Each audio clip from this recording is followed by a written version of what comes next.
All right. So as I was saying, my name is Jamie Lee. I'm a certified coach. I specialize in negotiation and leadership for smart women who hate office politics, and I help them get promoted and better paid without throwing anyone under the bus. And right now, I know with everything going on in this so-called new normal, it can feel like we are all under the bus of COVID and racial injustice and recession and et cetera, et cetera, et cetera. And I want to help you today and help you understand how you can better advocate for your value even now with everything going on. Okay, so what you can expect today are, I want to first address why advocate for your value now? Why do that in the new normal? Like, why is it important? Why is it even more important than before? And then I'm going to address 5 common mistakes I have made in my own career, 5 common mistakes I see my clients make. And I'm like, oh, I wish they would stop doing that. And I want to help you stop making these mistakes starting today, if possible, okay? And then when we really understand the root cause, why we're making these mistakes, then you'll understand the principle, the thinking behind the simple 3-step framework and how you can make it work for you, wherever you are in your career, whether you have been laid off, whether you've been furloughed, whether you took a pay cut, or whether you're still working at a job, working from home, or going into the office, and you just want to be better at advocating for your value in this strange times, right? And then if you like the content I shared with you today, and if you would like to take this work further, I have an offer. And then I will open it up for Q&A.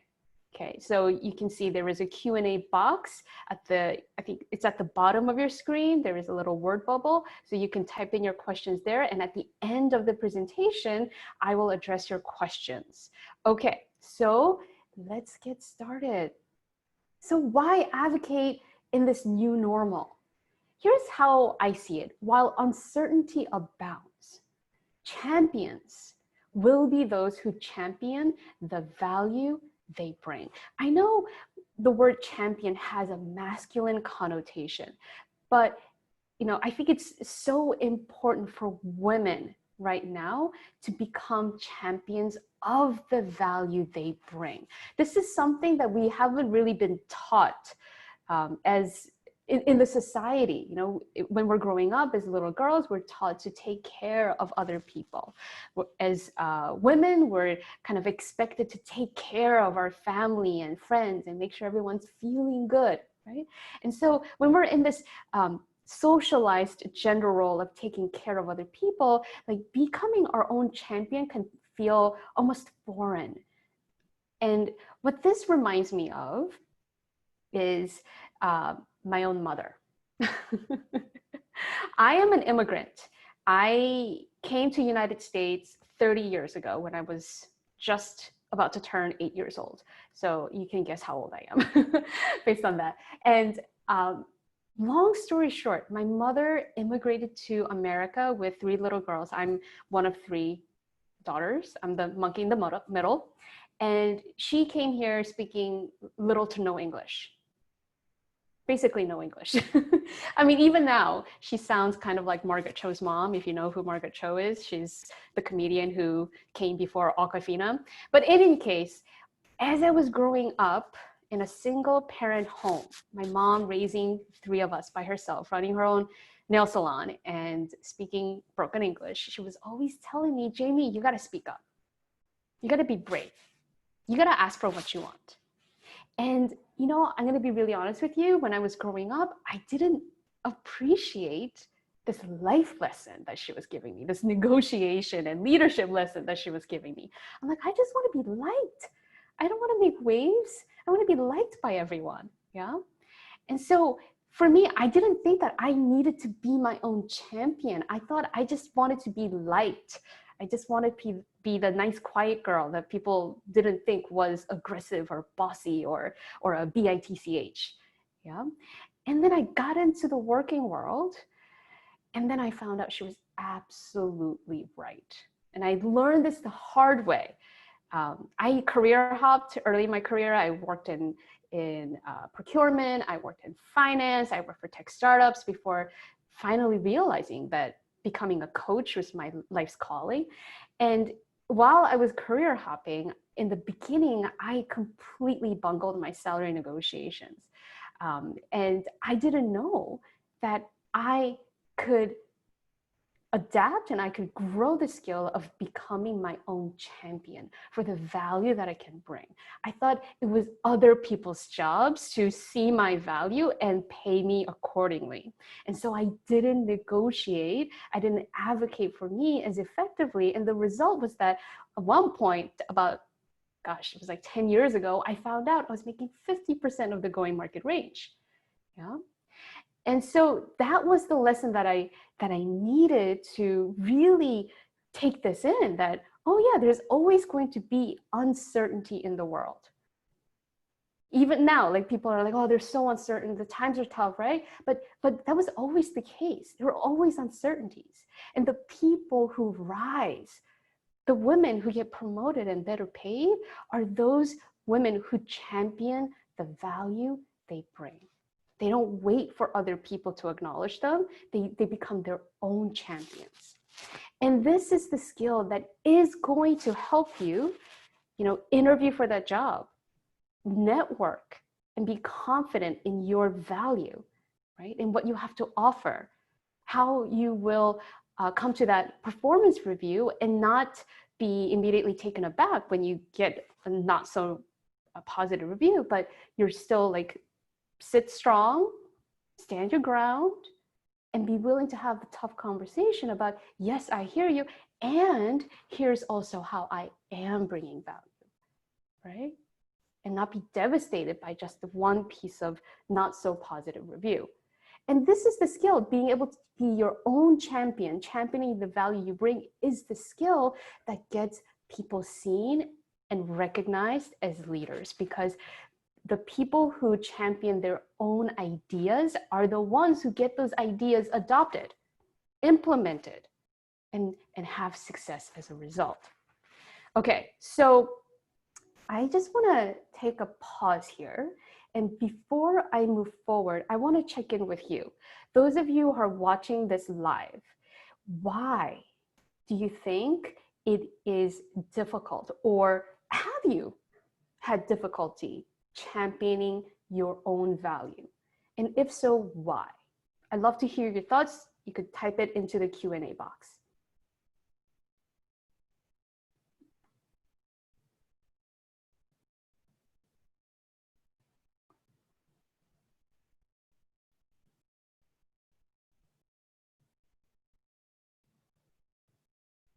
Okay, so we'll move forward. Okay, all right, Elizabeth, thank you. Cultural humbleness is valued. Mercedes, I don't want to lose a job offer. So fascinating, right? So fascinating. The reason why we feel like we can't be our own champion is because of social conditioning, how we've been raised to think that being humble is valued. And Mercedes offered, I don't want to lose a job offer. Like, there's this fear that if you were to be your own champion, to advocate for your value, that it might be taken away. So I'm definitely going to address that.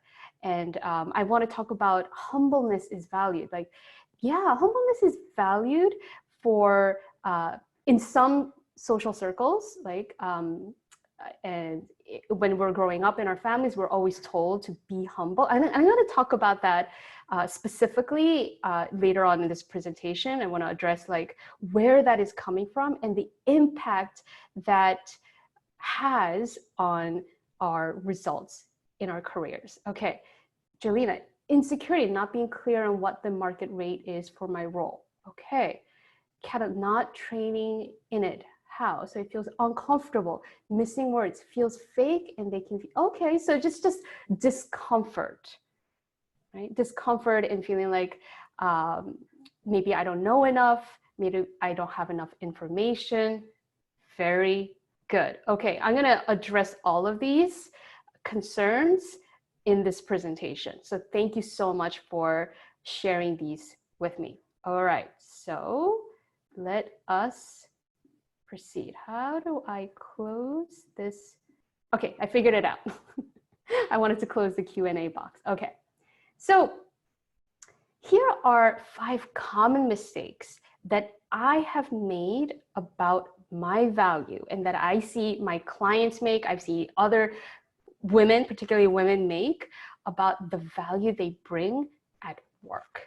The number one thing is the most common one, the thing that I struggled with the most. I assumed that my value was in how long and how hard I worked at my job. And I remember when I worked as a financial analyst at this hedge fund, I thought like, that is the value I bring. I stay late, way past dinner time. I come into the office on the weekends and try to figure this out, right? I thought that was value. And then I just felt kind of mystified and frustrated when I wasn't acknowledged for working hard and working long hours. Here's another example. When I worked at this tech startup, I was operations director, and it was my job to coordinate communication with these content developers, these people who are making games. And then I had to communicate their earnings on a regular basis. And I just remember being like so exhausted because I was writing these communications well into the night. It was like 7 p.m. and I'm like lying down on the couch. I'm like, oh, I'm so tired. I'm working really long. I'm really working hard. And I thought that was the value I bring, right? But the problem was that the more hard and more long hours I worked, I was just only more exhausted. I wasn't getting even more recognition. I wasn't getting paid more, right?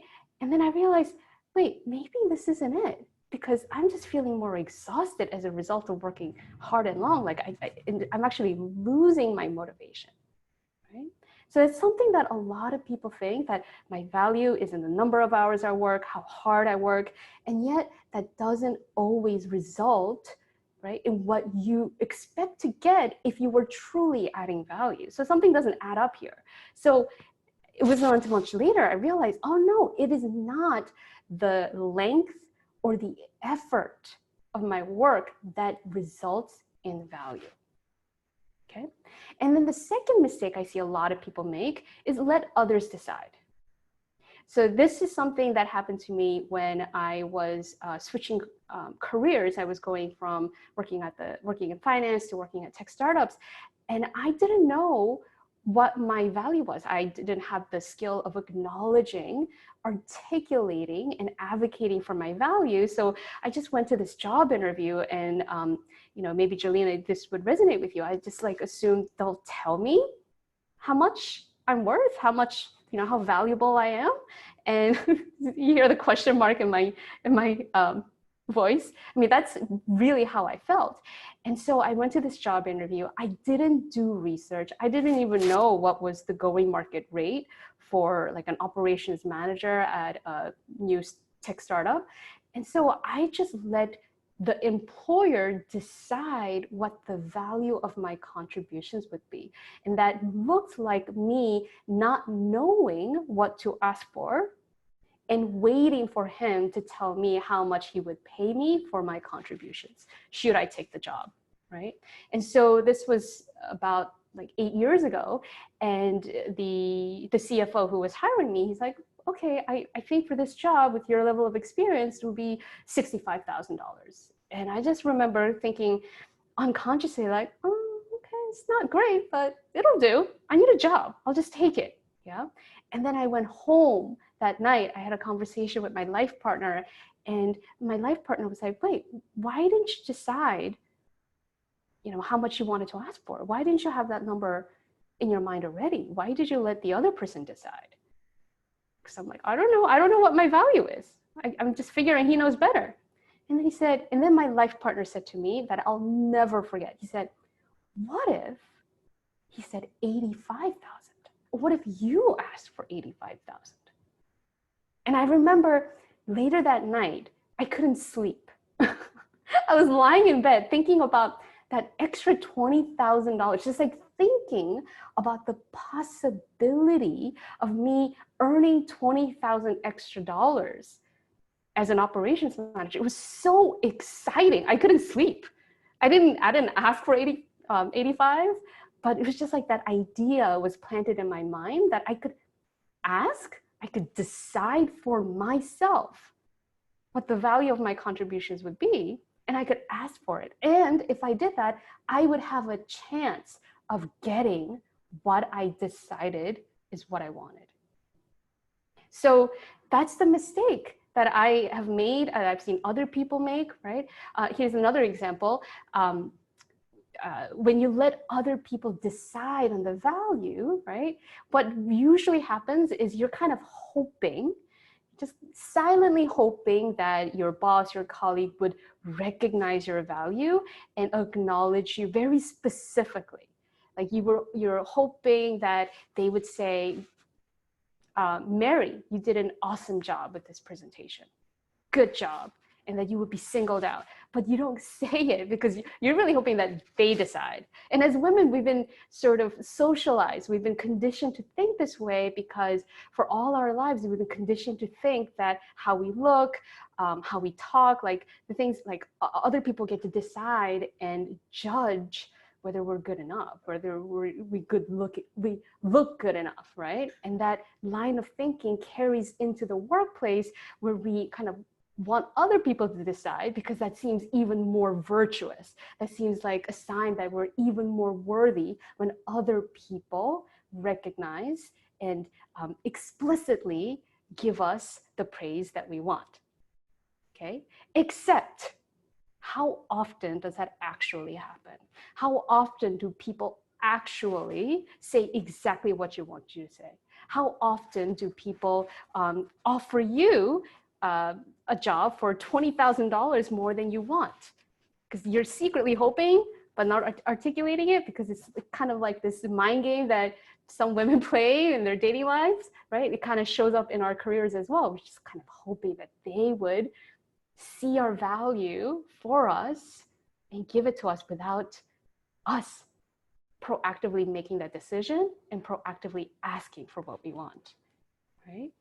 So that's a huge mistake that so many people make. And it shows up in negotiation and career, so many ways. Okay, the third mistake is that you expect immediate return on the value you give. Now, if you have worked at a job, if you are in a job, you deliver value. Otherwise, you would not have that job, right? I mean, it's because you add value that you are employed. And so when you are doing work, sometimes we expect immediate return. Here, I did this thing for you. Where's my recognition? Here, I did this thing for you. Where's my raise? This is something that I did too. So before, when I worked in procurement, I came up with this brilliant plan to save the company $100,000 in shipping costs. $100,000. Back then I was making $43,000. So for me, I was like, that's so much money. I know now for multi-million-dollar companies, that's just a drop in the bucket, really, like $100,000. But anyways, back then I'm like, wow, that's so much money. And I'm like, I'm expecting a promotion. I'm expecting praise, for me to be recognized, for something to happen immediately because I did this thing. So it's a lot like number two, like expecting them to first decide that this value I've given them is immediately worth a return. And then I expected them to give me a promotion. And so what did I do? I didn't ask. I didn't ask for a promotion. Okay. But I just expected that I would get something in return. And you can probably guess what had happened, which is that I did not get promoted. So sometimes we think of value in a very transactional way, right? Most people associate value with money, with time. And when we think about money and time, we're so accustomed to thinking about it in this transactional way. I give you X, you give me Y, right? I give you, 2 hours of my time, you give me $200 or something like that. Especially, if you do work in an hourly basis, right? This, in a sense, that does make sense to expect a return on your time. But the pitfall is that we don't think about the long-term impact of that value, right? We don't think about, okay, so I did do 2 hours of work, but what is the impact of that for my client? What is the client able to do immediately? But what is the thing client will be able to do a week from now, a month from now, a year from now, because I did do that thing? Let me give you a more specific example. I used to do part-time work as a bookkeeper early in my career. And then I did some part-time work for a CEO of a startup company. And I knew that the work I was doing, like I understood the value of the work because you need to be consistent with doing bookkeeping to make sure all the books are in order so that they don't get in trouble with auditors, et cetera, et cetera. And it was kind of a struggle for me to think about the value of this from my client's perspective. And then I had to like really think hard about it. And I realized the client doesn't want to do bookkeeping. He's a CEO of a startup and he wants that time freed up so he can do, thinking. He can do innovative thinking, problem solving to grow his startup. And sure, like that 2 hours that gets freed up because I did the bookkeeping for him, he doesn't, like, it's not going to be immediately obvious that there was a benefit there. But then if you think about it in a long-term perspective, like with those 2 hours that freed up for him, he could be creating the next product that becomes a hit, right? He could be solving a big client problem that ensures consistent revenue growth for here on out. So expecting immediate return is something that we're so accustomed, we're most used to doing, but when we don't see the big picture in a long-term perspective, we miss out on the true value of our contributions. Okay. And finally, no, not finally, two more, okay. Not being curious, right? Not being curious about what does my employer or my client most value. The thing about value is that it is subjective. What I believe is valuable may not be valuable to you. It doesn't make what I value wrong. It doesn't make you wrong either. It's just like value is subjective. Even time, even money. We often think time and money are just these like very specific, standardized, measurable things that's non-negotiable. But to me, a value of $1 is so different. A value of $1 is so different to somebody who is, I don't know, like. I was just reading this book. It's called The Soul of Money by Lynn Twist. And she talks about how she encountered this very resourceful group of Africans in sub-Saharan Africa. I think it was someplace close to Kenya. I'm so sorry if you're African. I'm completely messing up the geography. But in any case, like for the people in sub-Saharan Africa, where they don't use money for exchange of value, that dollar could mean a lot or it could mean nothing, right? So even that dollar is subjective. Even time is subjective. Like it depends on like what are you going to do with that time, with that hour, right? If you want to have an hour where you really want to just relax and just take it easy, that hour is worth something different to the person who wants to spend an hour writing a resume or doing something else. Okay, so the thing here that I want to emphasize is value is subjective, and we're not curious about what the other side, what the employer, the potential or current employer most values, because it could be completely different from what you think is valuable. And so the mistake that so many people make, so many women, smart, ambitious women make, is that because we're so smart, we think we know what should be valued by everyone else. we think we know. I mean, I made this mistake too. I remember when I worked at that tech startup as an operations manager making $65,000, I had, I worked with the CTO who, what am I trying to say? His values were completely different from mine. Like, I had the story that this guy needs to send me his expense reports on time. He's not complying to the rules that we set forth. He's spending way too much money on expenses. He's doing it wrong, right? I was so stuck in my judgment. And when I was just not curious about why is this person doing this? Could it be possible that this person values something else more beyond what I thought were the rules and the right way to do it, right? So maybe if I got curious at that time, I'd be like, oh, this person sees these expenses as the cost of doing business. This is the investment to signing a client that can be worth millions of dollars. And those millions of dollars can ensure the smooth operation of this company. Like, I wasn't curious about what he valued because I was really I was attached to being right and him being wrong, okay? And so this leads to the last one. Problems, okay? So often, smart women, really, really smart women that I coach get fixated on problems. Problems that they see in the workplace, problems they see for themselves, and often when there is something that is not going well, when there is a problem, the dominant thought is that they're thinking, I don't want other people to see me as a problem. Okay, so I'm curious, have you ever had the thought that I don't want other people to see me as a problem when there was something that wasn't going well that you interpreted as a problem? So recently I coached this client who is working in the health field, and she's like in the front lines of this COVID thing. And she had a personnel problem. Like, she had one personnel, a trainee, that was not complying with the protocol of, intake of COVID tests, okay? And so there was a real problem for her.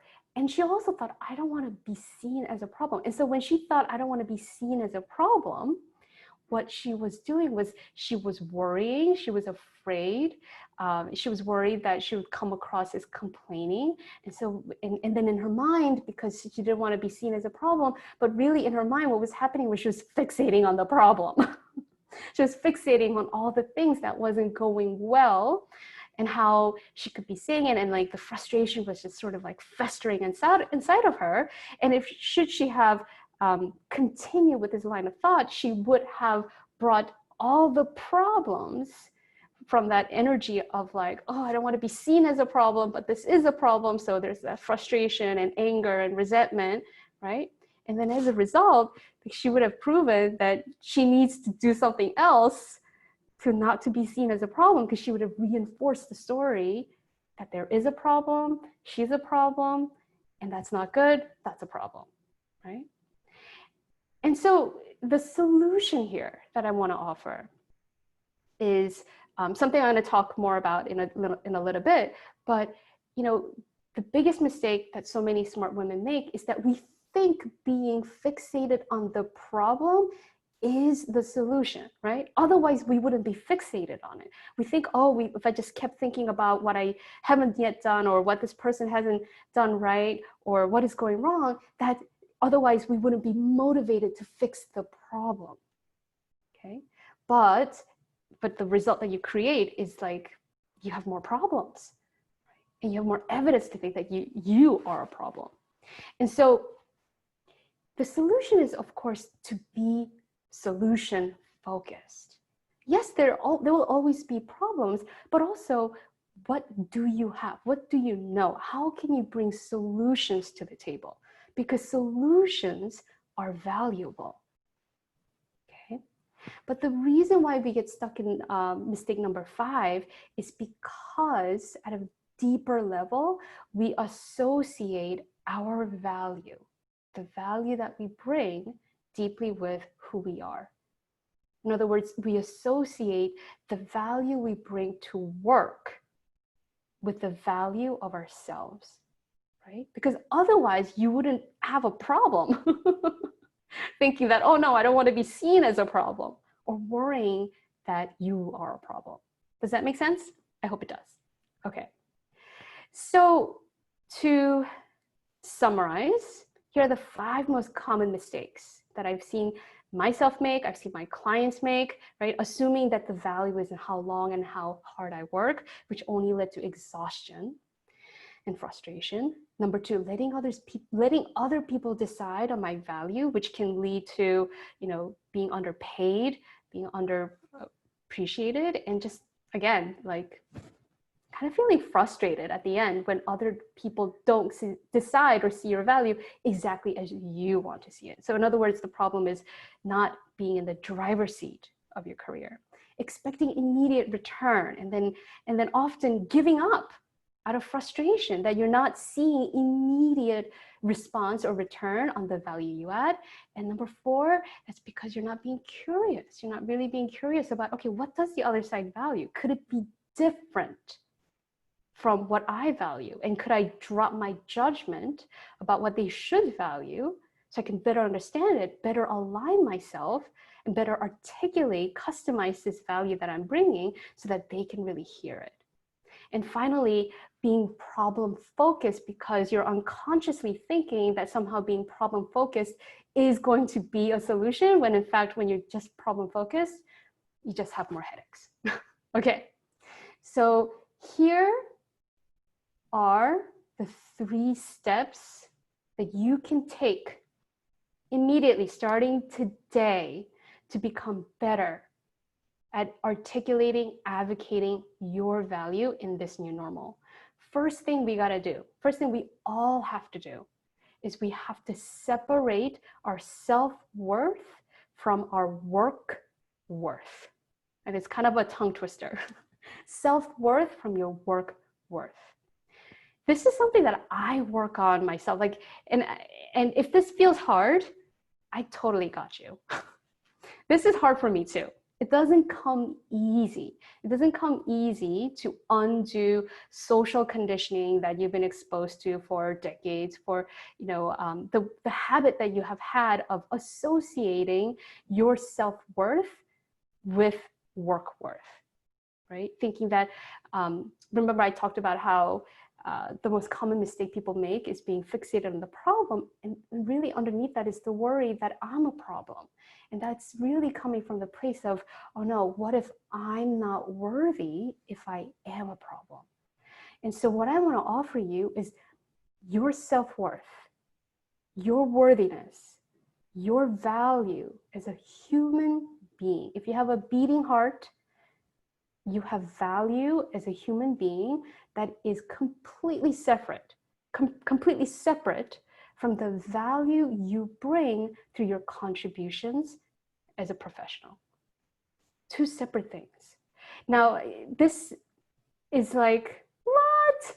I went to an event where these 3 successful women entrepreneurs were talking about their businesses, and they were talking about how, they really bring their heart to work. They really care about customer success, and they try to do as much as possible to bring value to their customers. And that is how they're so successful. And so then I asked them, do you see your self-worth different from your work worth, your value as a professional? And they're like, no.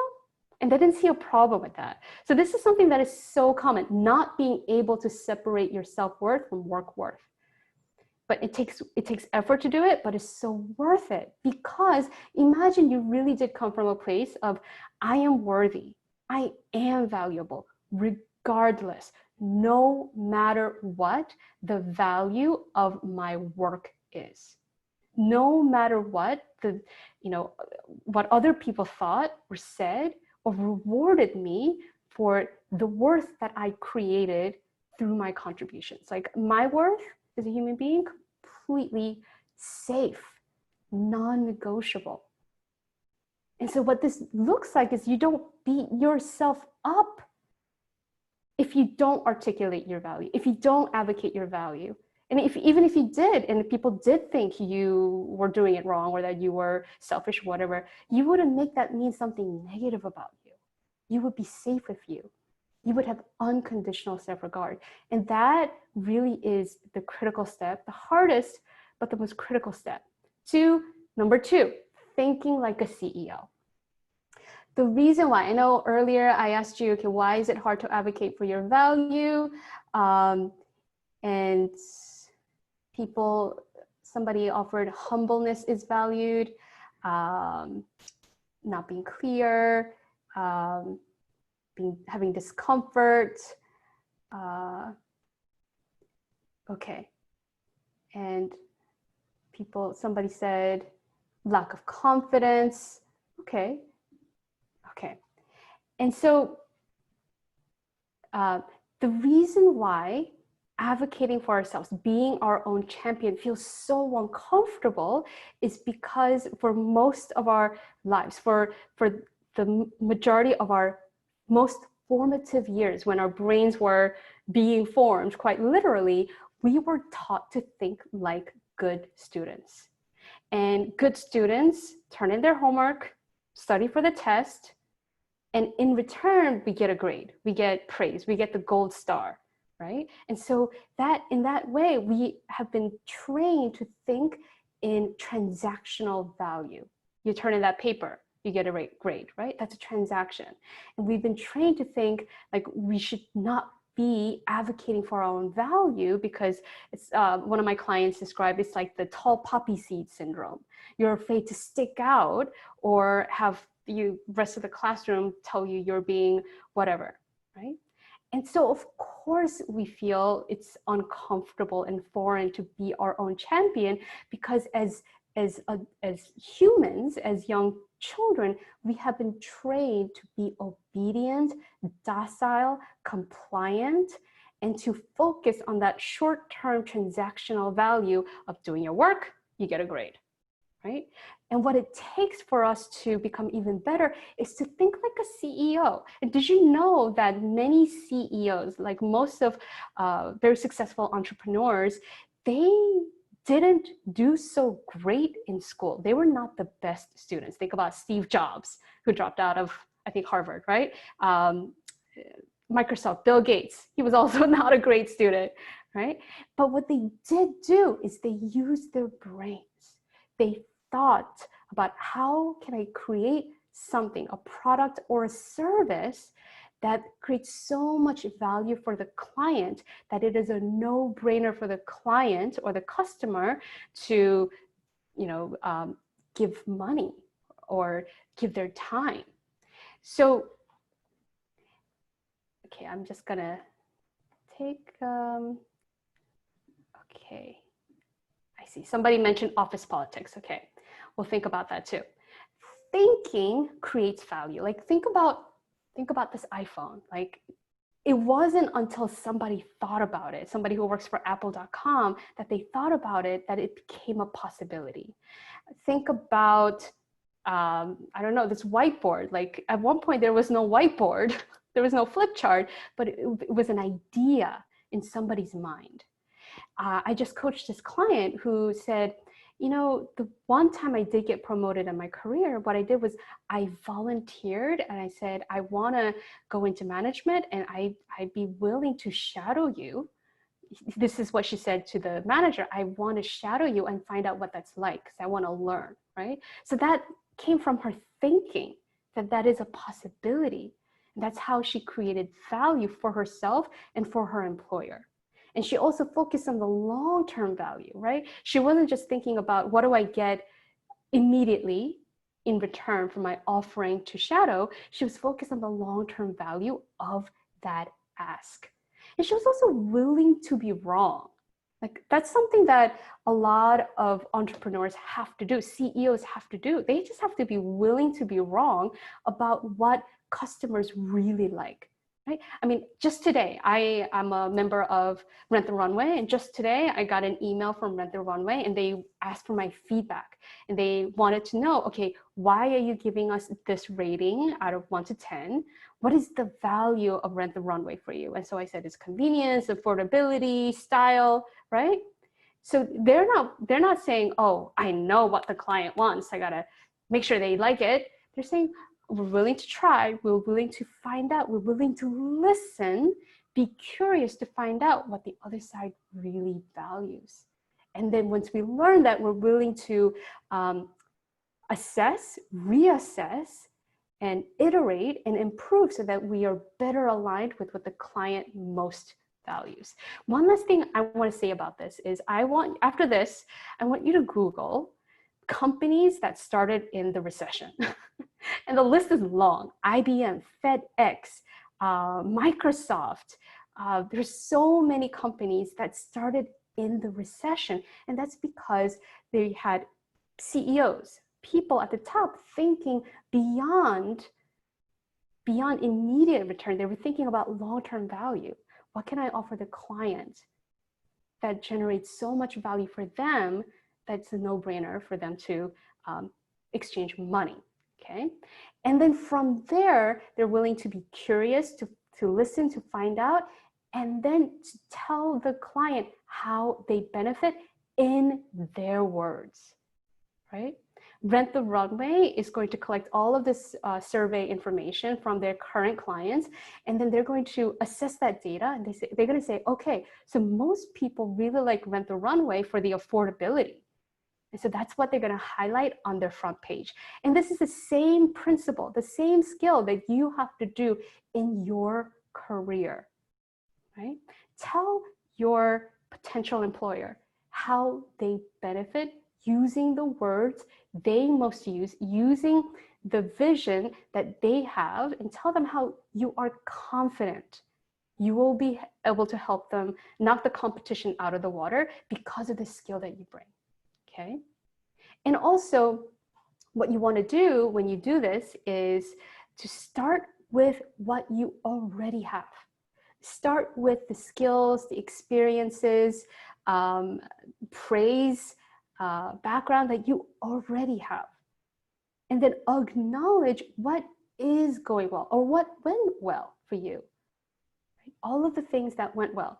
So let me give you a concrete example of this. Like even when there is a problem, and of course there will always be a problem as long as we work, right? Even when there is a problem, you can advocate for your value in a way that's not like bragging, while also offering solutions. So my client is working on this project, on a big tech integration project, and she's like, it's 75% done. So I feel like really frustrated.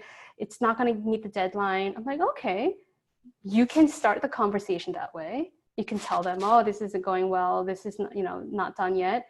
Or you can tell them, hey, we are 75% done. We're almost done. We're working with cross-functional teams. I'm working with legal. I'm working with sales. There's collaboration. We are learning something. Even if that learning it's not going to get done on the deadline that we set forth in the beginning, right? That's what's going well. Start there. Start by giving yourself the acknowledgement of what is going well. And then you offer solutions. You say, and in order to deliver high quality product that meets the standards of our clients and customers, I believe that an extra week's time is going to be exactly what's going to help us get it to the finish line, right? It's like you're saying the same thing. You're saying it's going to take an extra week, but you can say it in a way that acknowledges what is going well, right? Acknowledges the solution that you're offering, and people value solutions. And you align with their priorities. Does your employer, do they prioritize customer satisfaction? Do they prioritize revenue growth? Do they prioritize knocking the competition out of the park? You got to be willing to be curious, to listen, to find out, and then align with their priorities. Okay, so okay. Somebody commented, there are skilled braggers and complainers, which I feel is a form of self-advocacy, though not deemed admirable. But they get the results or outcomes they want.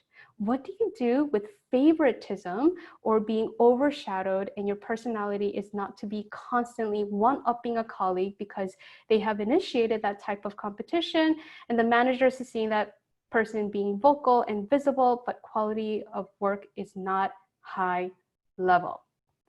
Okay, so, all right.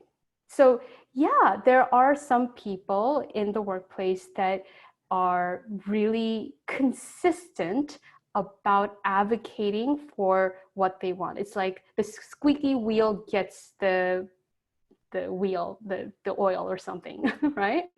So what do you do with favoritism, being overshadowed? So I would suggest, like, do you want, you can think of it as one-upping, right? You could think of what they're doing as one-upping, or you could just like let those people be who they are. Let those braggers and complainers do what they do, right? And don't make it mean anything about you. And you just be consistent in speaking up and raising your visibility. Don't let them be a problem for you, but you just focus on how do I be more visible in a way that is authentic and aligned with what I believe is my principles and integrity, right? Because what you want to do here is, yeah, you want to be visible, you want to advocate, but you don't want to compromise your integrity. Okay, so I suggest you just you get curious about, okay, why am I giving up? Why am I not, being consistent about being vocal and visible? And if at the end you really feel like you're not being getting the recognition that you want, then you can really ask yourself, okay, is this the best place for me? Okay, all right. So in conclusion, I want to offer that what this takes is what I call the value triad. You have to have that unconditional self-regard. You valuing you no matter what. You valuing you no matter what this person who is bragging or what did they say? Bragging or complaining. Like, these are, first of all, those are labels, right? Because we could go to those people and ask them, are you complaining or are you bragging? And they'll be like, no, I'm just stating what is for me, what is truth for me, right? So those are labels. But I'm digressing right now. let me reel it back. What I want to offer is, no matter what other people are saying or doing, can you appreciate you? Regardless of who is boss and what the boss is saying or not saying or doing, can you really appreciate you? Can you be proud of you? Can you value you? Can you love you unconditionally? Okay, because if you do, then you would be unstoppable. You would be unstoppable at creating value by using your mind. Innovative solutions, new solutions to existing problems. And sometimes value is just like you phrase something in a different way that helps people see a different perspective on an existing issue. Okay? And from there, are you also willing to articulate the benefit that the current or potential employer has and asking to be paid for the value you bring? And I know, it talked about how you got to be willing to be wrong. And sometimes, yeah, you have to be willing to be wrong. Sometimes in your job search, you have to be willing to be wrong that, this employer is going to pay you $85,000 or $185,000, right? But unless you give yourself the chance and you decide on the value, and you ask for what you want, you don't have the chance of getting what you want. So you got to first value you regardless of what's happening in your career. And you have to be willing to come up with ideas to think about, how do I create value for my employer or my clients? And also you have to be willing to articulate, take a stand for how the client or employer benefits, and then to ask for what you want. Okay. In negotiation parlance, when you ask for what you want and you decide on the value of your contributions, we call that anchoring. Okay, so if you're watching this and you're thinking, that sounds great, Jamie. This sounds really great.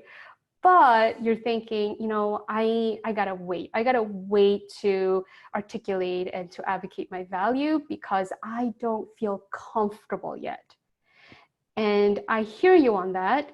And I want to offer people who are going to continue to rise in their careers through the pandemic in the new normal are not people who are going to do everything perfectly, right?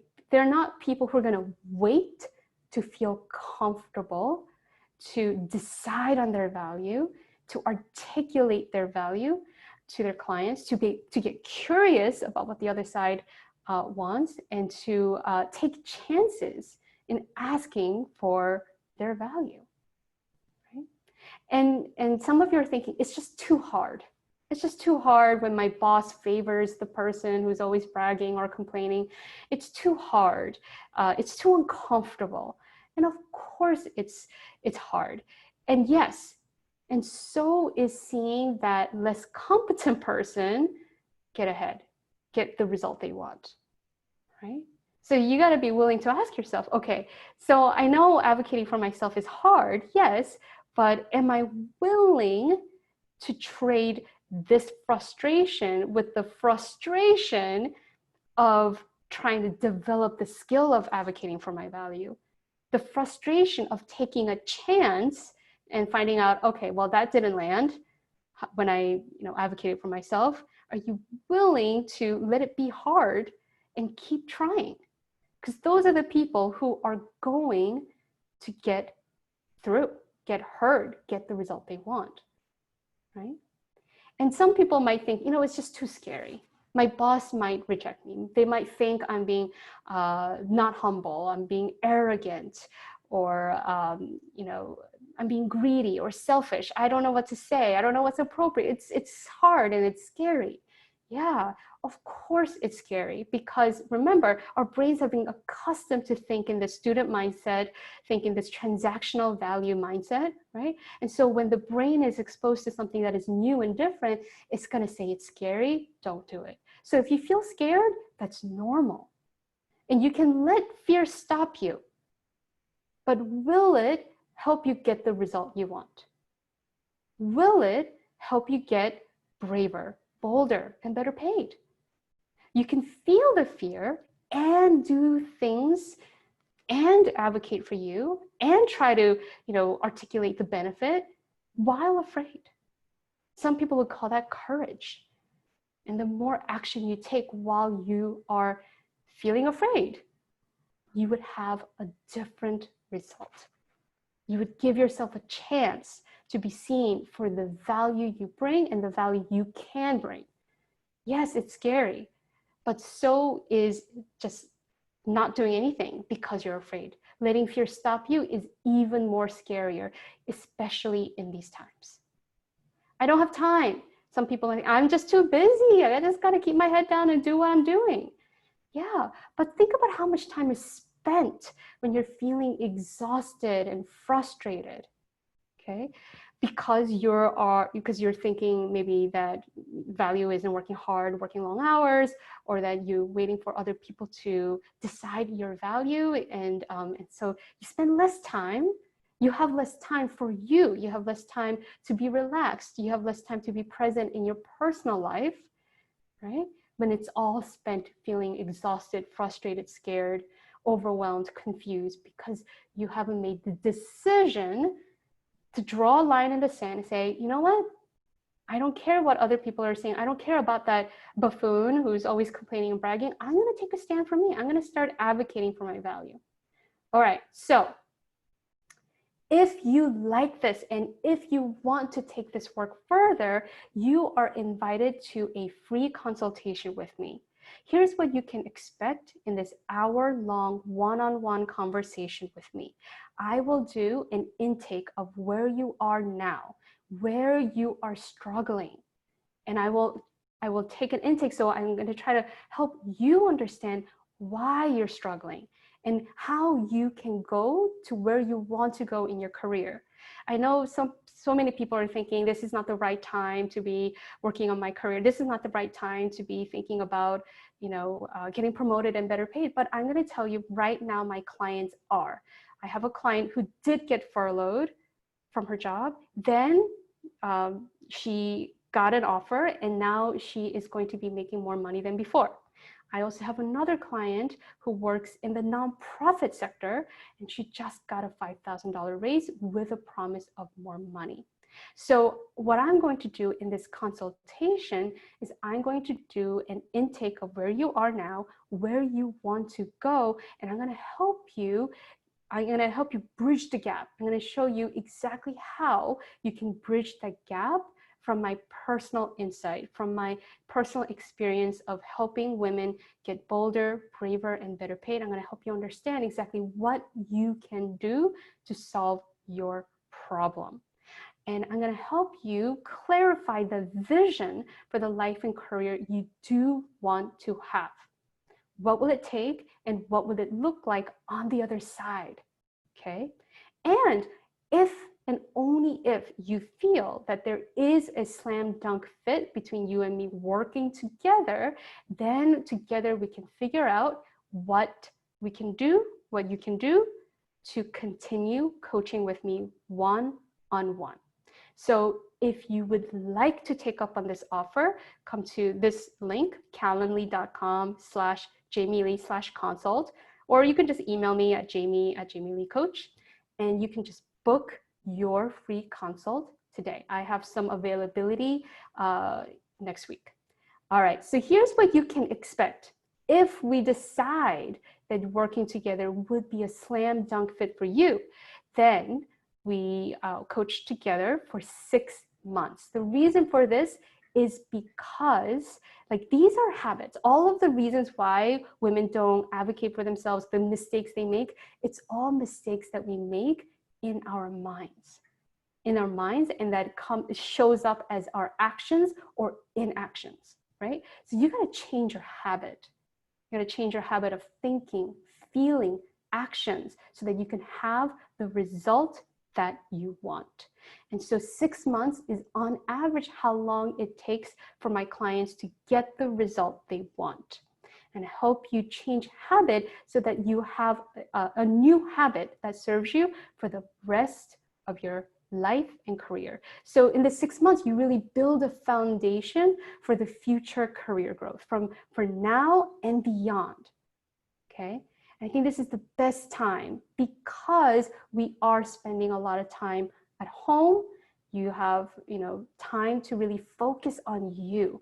Remember, the first step in advocating for your value is separating your self-worth from work worth, and also raising both the self-worth and the work worth, right? And this is a function of where you direct your brain. Right now, your brain has been habituated to directing it to external circumstances, or feeling like you can't, feeling like, oh, maybe I don't know, I'm not sure about my value. But that is a habit you can change. All right. And how we do this, we have weekly Zoom calls. They're 1 hour long sessions. You would have me on the Zoom for 1 hour.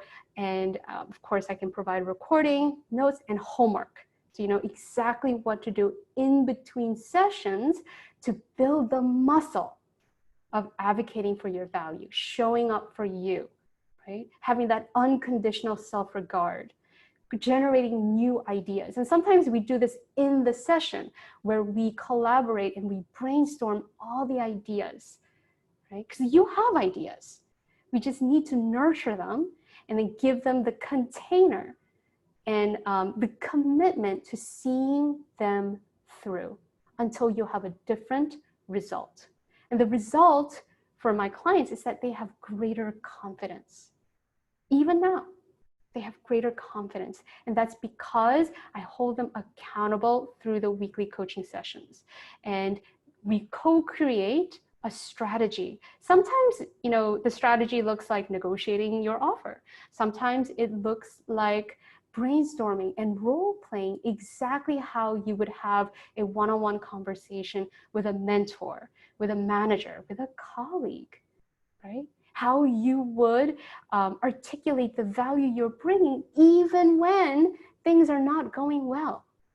Even when objectively things are not going well, you can frame it in a way that doesn't make you seem like you're a problem, because you're not the problem. It's just, how you're thinking and how you can give yourself acknowledgement and show up feeling proud. Okay. And so this is a function of mindset, and this is how you're going to grow yourself personally, professionally.